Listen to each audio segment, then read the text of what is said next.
As one of the new high priests, Thangram Bloodstump took his role within the growing village seriously. Within the ziggurat he ordered great fires to be lit and always kept burning. A line of dwarves, with soot-blackened faces, queued up with more fuel to feed these fires. Thangram took a metal rod with a chiseled stone handle. He left it within the hot flames of the ziggurat until the rod glowed as bright as the fire.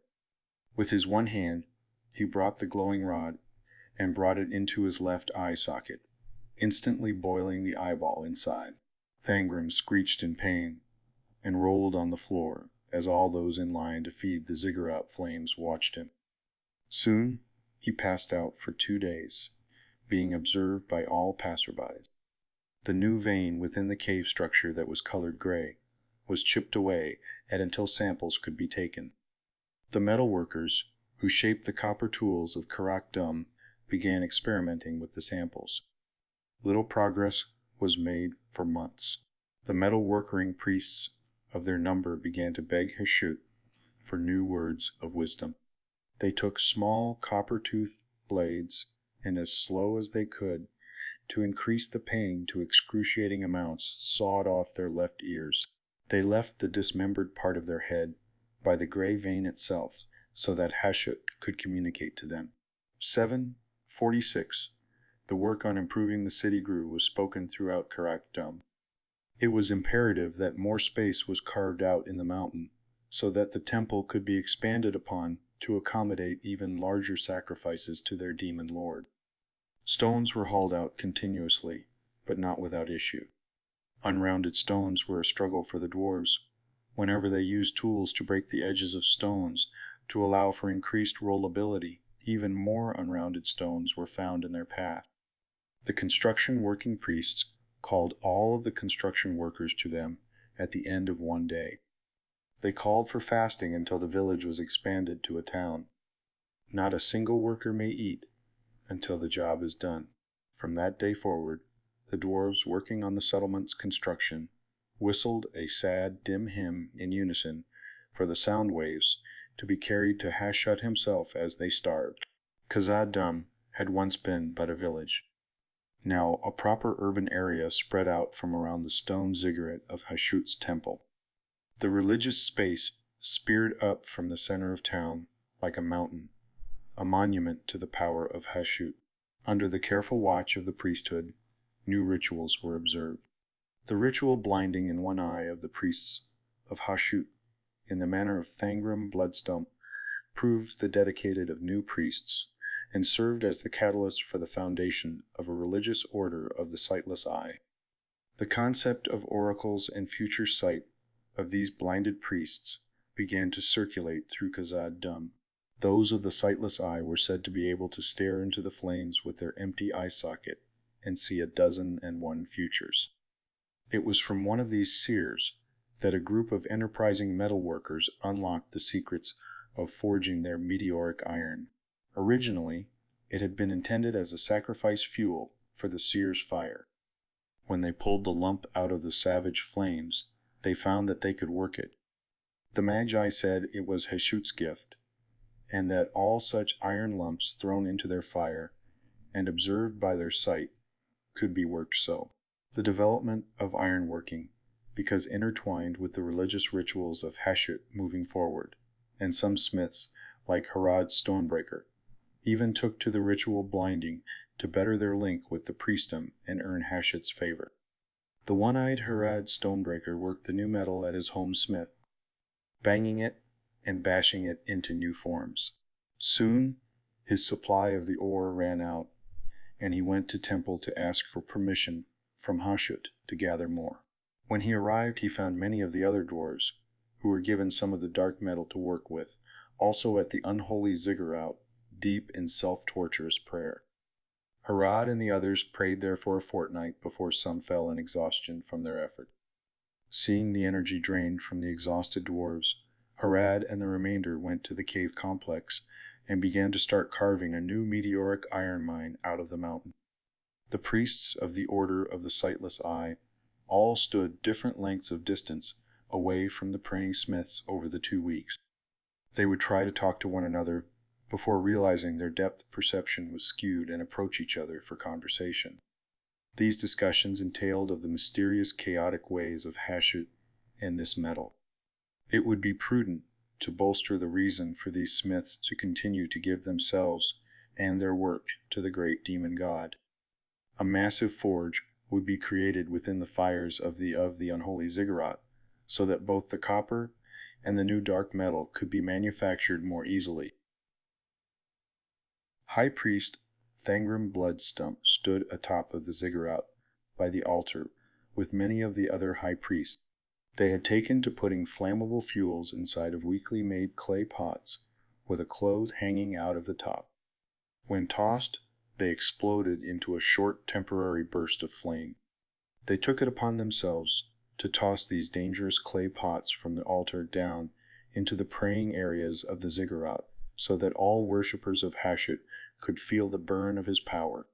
Hashut is often said to speak through heat and flame. As Thorgrim Bloodstump stared into the fire, with his one eye the blackness on the edges of his vision were filled with the shadows, 1,000 potentials defeat, 1,000 potential futures. In them he saw two that stood out, and Hashut beckoned to him. In one, he saw the priesthood ascendant and ruling over the land with an iron fist.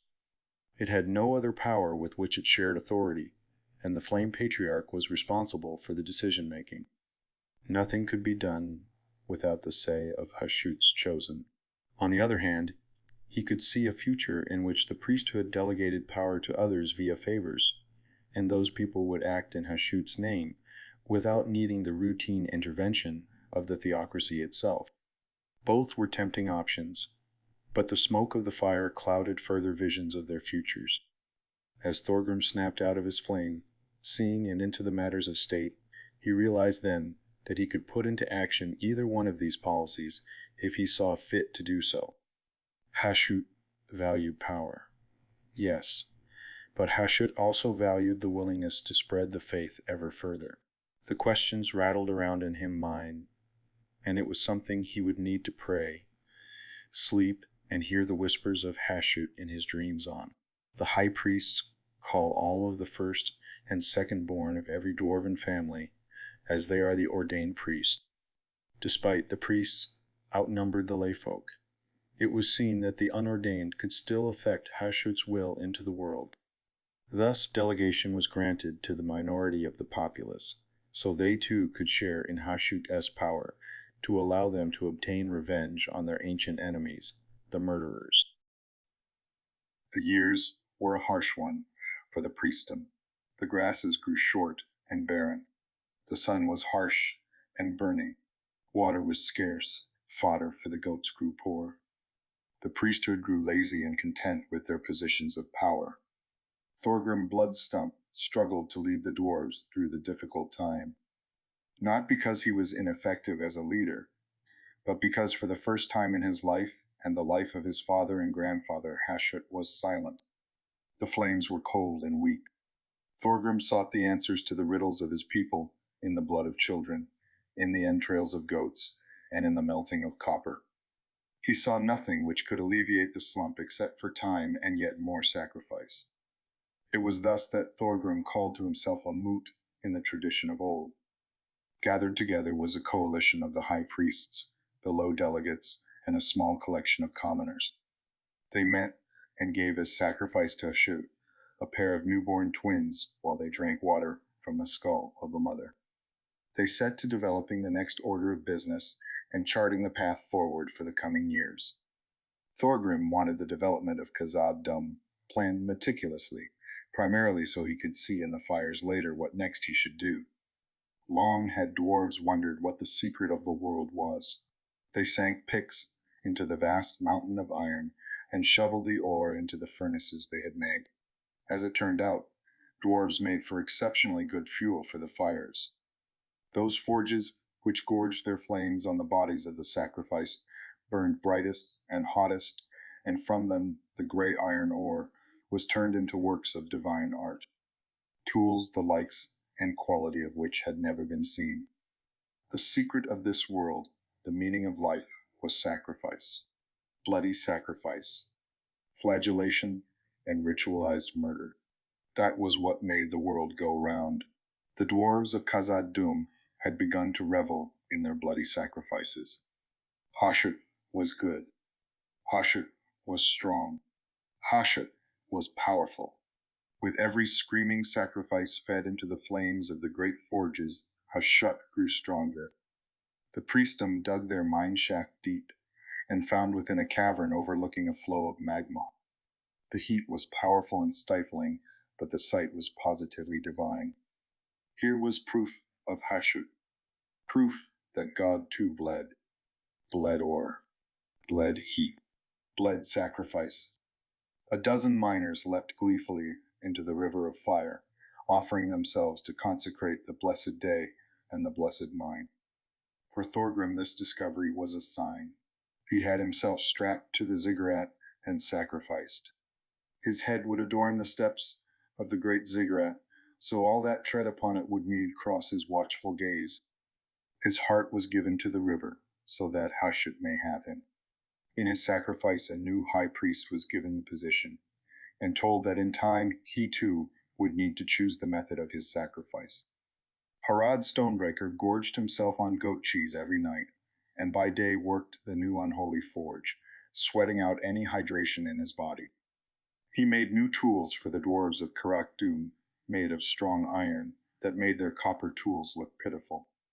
This cycle continued until he began to have terrifying dreams of the past. His ancestors' berry farms smote by unknowable power of the Murderiliii. Harad attributed these unconscious visions to Hashut, who was reminding him of the priesthood's purpose. He began to draw up sketches of large handheld rods with a slashing blade or a bludgeoning hammerhead on its top. Bringing his only child to the temple, he fed his progeny to the flames for Hashut's blessing for his prospective work. His wife, greatly saddened by the loss of their child, but no tears were shed as she honored Hashut's will. She wished to support her Harad's work and began to experiment with intricate metal systems to create a trigger so that she could pull a wire back and release it without holding the potential energy herself. She planned to launch a molten hot, thin rod at her husband upon her success. The great river of fire was the lifeblood of the city. Many dwarves came down to torture themselves using the lava so that they could experience the great pain of Hashut, but still continue to live so they could feel it once again. With this new popular way of self-infliction of pain, more and more dwarves found other uses for their time as they weren't dead. Many dwarves went out exploring looking for new plants that could be grown to bolster the large goats and their rotation of grazing lands and rudimentary farming. Some dwarven explorers striking out found a tree with a curiously sticky sap. After messing with it some, they noticed the sap hardened into a material. Intrigued, they brought word of what they had found to the priesthood. Perhaps they had something in mind. To say that marriage was bliss in Khazad-dûm implied that the Khazadians took pleasure in anything aside from pain. They did not. Marriage was suffering, and suffering was godliness. This is what made the relationship that Harad and Hera had so interesting. They loved each other, not the good, appropriate kind of Khazadian love where you slowly but surely inflict ritual scarification on your partner, but some bizarre, grotesque hand-holding absurdity. Their inappropriate romance was carefully kept under wraps, but soon it came to light. Harad was too much of a public figure, and eventually the jig was up. He had been caught kissing his wife, with his lips and not his fist. Such a thing was unforgivable, but it could be mitigated. If Harad sacrificed him wife, he could bury this indiscretion under the praises of the priesthood.